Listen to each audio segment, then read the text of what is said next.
নমস্কার বন্ধুরা, আশা করি সবাই ভালো আছেন। আমরাও ভালো আছি।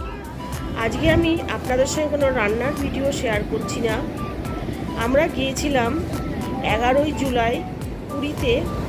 পুরীরই কিছু অংশ আমি আপনাদের সঙ্গে শেয়ার করছি।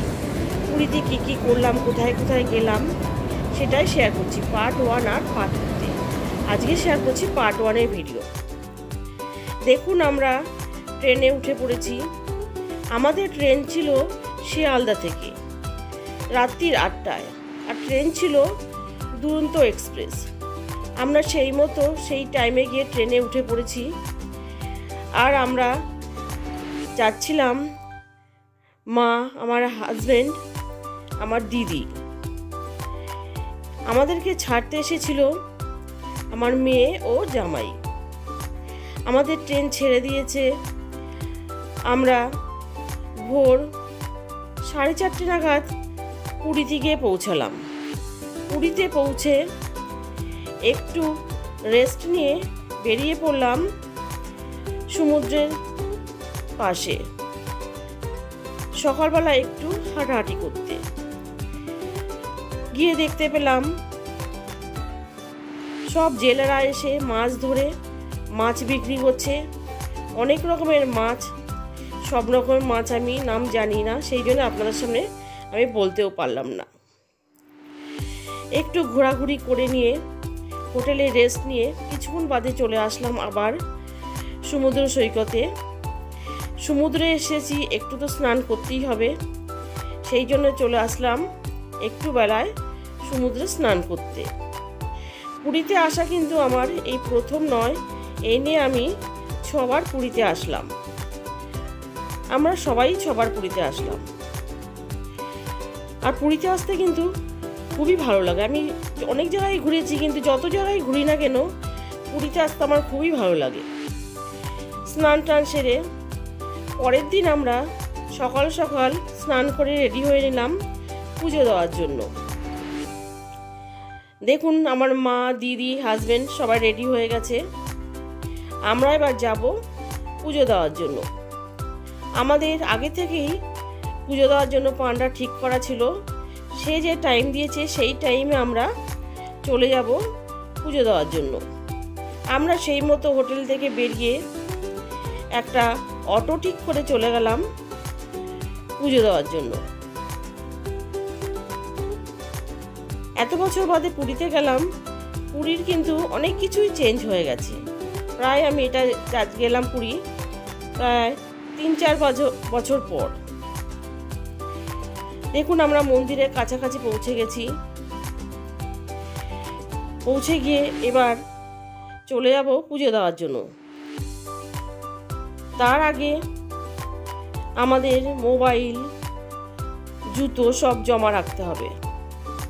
সেই মতো আমরা ক্লক রুমে গিয়ে সব কিছু জমা দিয়ে নিলাম। আমরা ঢুকেছিলাম পিছনের একটা সিংহদ্বার গেট আছে বলে, আমাদের পান্ডা সেই গেটেই যেতে বলেছিল, সেই গেট দিয়েই ঢুকেছিলাম। রেখে আমরা ভেতরে পুজো দিতে গিয়েছিলাম। ভেতরে তো ভিডিও করা অ্যালাউ নেই। আমি আশেপাশটা আপনাদের সঙ্গে একটু শেয়ার করে নিলাম। অনেকটাই কিন্তু চেঞ্জ হয়ে গেছে, অনেকটাই সুন্দর হয়ে গেছে। পুজো দেওয়া হয়ে গেলে আমি আরও পিছন দিকটা ঘুরে নিলাম। এই যে দূরে দেখা যাচ্ছে, এটা হচ্ছে জগন্নাথ দেবের রন্ধনশালা। ওই যে দেখা যাচ্ছে দূরে, আমরা উল্টো রথের গেছিলাম প্রায় 3-4 দিন পর। রথের সব সাজানো কিন্তু খুলে দেওয়া হয়েছিল, কিন্তু রথটা সুন্দরভাবে যেখানে থাকে সেখানে সাজানো ছিল। সেটাও আমি আপনাদের সঙ্গে একটু শেয়ার করে নিলাম। আর পুজোটা কিন্তু খুব ভালোভাবেই দিয়েছিলাম, যেহেতু আমাদের পান্ডা আগের থেকেই ঠিক করা ছিল। আর এই পান্ডার সাথে আমরা এর আগেও যখন এসেছিলাম তার সাথেই পুজো দিয়েছিলাম। হোটেলে ফিরে দুপুরে খাওয়া দাওয়া করে রেস্ট নিয়ে আবার চলে গেলাম সমুদ্রের পাড়ে।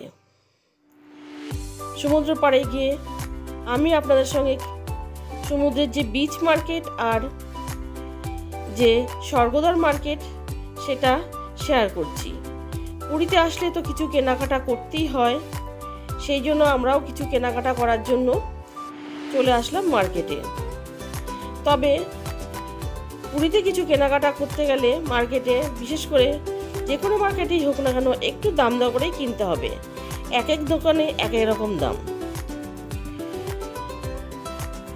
আমাদের কিন্তু সবই আছে, তবু মনে হয় কোথাও গেলে কিছু আনতে হবে, সেই জন্যই কিছু কেনাকাটা করা।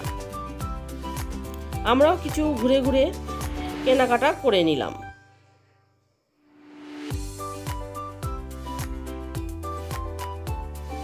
দেখুন কত রকম জিনিস, সুন্দর সুন্দর ব্যাগ, ড্রেস, প্রচুর জিনিস বিক্রি হচ্ছিল।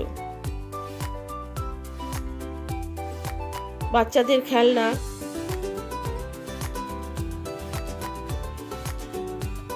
আর পুরীর সবচেয়ে বিশেষ আকর্ষণ আমার কাছে মনে হয় পুরী লেখা যে অ্যালুমিনিয়ামের যে বাসনগুলো আছে, আমার তো খুবই ভালো লাগে। সেগুলো আমরা কিছু জিনিস কেনাকাটা করে নিলাম, একটু দাম দর করে। দেখুন দেখতে কত সুন্দর লাগছে। আর কোথাও আসলে তো কারোর জন্য কিছু না কিছু কিনতে হয়, সেই মতো আমরাও কিছু কেনাকাটি করে নিলাম। কেনাকাটি করে নিয়ে আবার চলে আসলাম সমুদ্রের ধারে। সমুদ্রের ধারে বসে একটু সমুদ্রের হাওয়া উপভোগ করে নিয়ে আমরা হোটেলে ফিরে যাব। এই ছিল আমার পার্ট 1-এর ভিডিও। নেক্সট ডেতে আমি পার্ট 2 এর ভিডিও আপনাদের সঙ্গে শেয়ার করব। পুরীর লোকাল সাইট সিন কেমন লাগলো আমার আজকের ভিডিও অবশ্যই জানাবেন।